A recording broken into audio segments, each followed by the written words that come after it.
Imaginez qu'un homme reçoive un chèque d'1 million d'euros ou de francs CFA ou même de dollars. Il le range dans un tiroir, puis il oublie de l'encaisser. Et un jour, une semaine ou un mois, une année passe et le million qu'il a est toujours au même endroit. Mais sa vie, elle ne change pas. Pourquoi? On se pose la question. Parce qu'un potentiel inutilisé produit exactement le même résultat qu'un potentiel inexistant. Et c'est peut-être ce qui est en train de se passer dans ta vie. Tu as des idées, tu as des capacités, tu as des projets, tu as du talent, tu as du potentiel, mais quelque chose t'empêche de passer à un niveau supérieur. Aujourd'hui, je vais te révéler l'habitude qui détruit sérieusement des destinées. En fait, ce n'est pas le manque d'argent, ni le manque de talent, ni le manque de potentiel. Non, tu vas les découvrir dans cette vidéo. Donc, reste jusqu'à la fin. Parce qu'à la fin de cette vidéo, je vais te révéler le piège invisible qui empêche beaucoup d'avancer dans leur vie. Quel est l'endroit le plus riche du monde, à ton avis? Ce n'est pas Wall Street, ce n'est pas Dubaï ou Paris, ce n'est pas la Silicon Valley, c'est le cimetière. Et oui. Et pourquoi c'est le cimetière? Parce qu'on y trouve des entreprises jamais créées, des rêves jamais construits, des livres jamais écrits, des intentions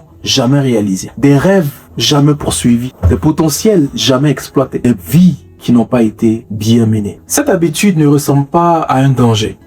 Elle ressemble à une excuse raisonnable. Je vais commencer plus tard, je dois encore apprendre, je dois attendre le bon moment, je vais réfléchir un peu plus et voici le piège qui te détruit. Parce que la procrastination ne se présente jamais comme un ennemi. Elle se déguise en logique, elle se déguise en prudence, elle se déguise en préparation. Mais pendant que tu te prépares, ta vie ou la vie avance. Pendant que tu attends, les années passent, s'écoulent. Pendant que tu réfléchis, d'autres construisent. Imagine deux personnes. Donc la première, elle attend le moment parfait. Et la seconde, elle agit avec ce qu'elle a maintenant. Et après un an, la première est toujours en train de se préparer, tandis que la seconde a réalisé certaines choses. Elle a acquis de l'expérience. Donc 5 ans plus tard, la première cherche toujours la meilleure stratégie, tandis que la seconde maîtrise son terrain, maîtrise son domaine. La différence n'est pas le talent, non. La différence n'est pas l'intelligence. Tous deux sont intelligents. La différence réside dans une seule chose, l'action. Voici quelque chose d'impactant. Ton cerveau adore les projets. Parfois, quand tu te réveilles, tu as beaucoup de projets qui fusent dans ton esprit. Mais ton cerveau n'adore pas passer à l'action. Parce que rêver procure une satisfaction immédiate. Mais agir procure ou a besoin d'un effort. Ton cerveau préfère imaginer que plutôt de passer à l'action. Parce qu'il sait qu'en passant à l'action, tu vas fournir des efforts.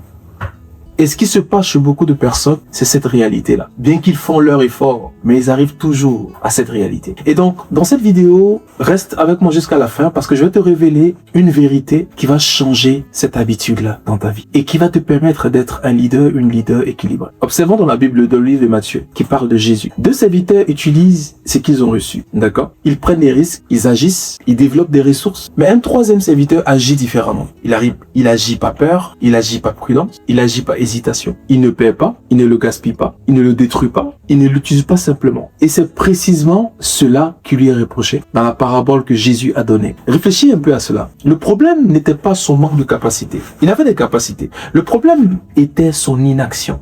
Parce que les autres sont passés à l'action, tandis que lui n'est pas passé à l'action. Donc aujourd'hui, le monde te dit, utilise ton potentiel ou passe à l'action, exécute. Ça, c'est ce qu'il te propose. Mais il faut savoir une chose. Un potentiel qui n'est pas utilisé finit toujours par s'éteindre. Pas parce qu'il disparaît, mais parce qu'il reste enterré. Ton potentiel est peut-être enterré. Il va falloir que tu le déterres. Et je veux que tu comprennes quelque chose. Ton plus grand danger n'est pas l'échec. Ton plus grand danger n'est pas le rejet. D'accord? Ton plus grand danger n'est même pas le fait que tu te trompes. Non. Ton plus grand danger est de mourir avec ce que tu étais capable de faire. Parce qu'au final, la vie récompense rarement ceux qui savent, mais elle récompense ceux qui osent. Est-ce que tu oses dans la vie? Est-ce que tu oses lancer un business? Est-ce que tu oses aller déposer ton CV? Est-ce que tu oses construire quelque chose? Est-ce que tu oses entreprendre? La vie récompense ceux qui ont de l'audace. Je veux que tu te poses une question. Quelle est cette chose que tu repousses depuis des mois? Ce projet que tu repousses? Cette idée qui te vient à l'esprit que tu repousses? Cette formation que tu devais faire? Cette chaîne YouTube peut-être que tu devais lancer? Ou cette entreprise que tu devais ouvrir? Ou peut-être même une décision que tu devais prendre qui allait changer ta vie? Peut-être que ton futur attendra simplement une action que tu continues de remettre à demain. Et peut-être que cette vidéo que tu regardes là est le signal que tu attendais. Parce qu'à partir de maintenant, tu es un leader et tu dois passer passer à l'action. Et tu dois arrêter de regretter les choses que tu n'as pas pu accomplir dans ta vie. Je sais que cette vidéo t'a fait du bien. Donc écris en commentaire comme par habitude. J'arrête d'enterrer mon potentiel. Parce que tu as jusqu'à là enterré ton potentiel. Tu as beaucoup de potentiel. Tu es empli de potentiel. Mais tu ne les utilises pas. Tu remets à demain, tu hésites. Tu as des idées, tu dois ouvrir une entreprise, tu dois entreprendre quelque chose. Tu as des décisions à prendre qui sont capables de ranger ta vie, de te donner un potentiel ou de développer le potentiel en toi. Mais tu remets toujours à demain. Tu procrastines. Tu es toujours dans ta zone de confort. Non, tu dois sortir de ta zone de confort. Chez Leader. Merci d'avoir suivi cette vidéo. Et moi, je vais te dire à très bientôt dans une prochaine. Et comme toujours, chez Leader, reste positif. Monsieur Ouattara.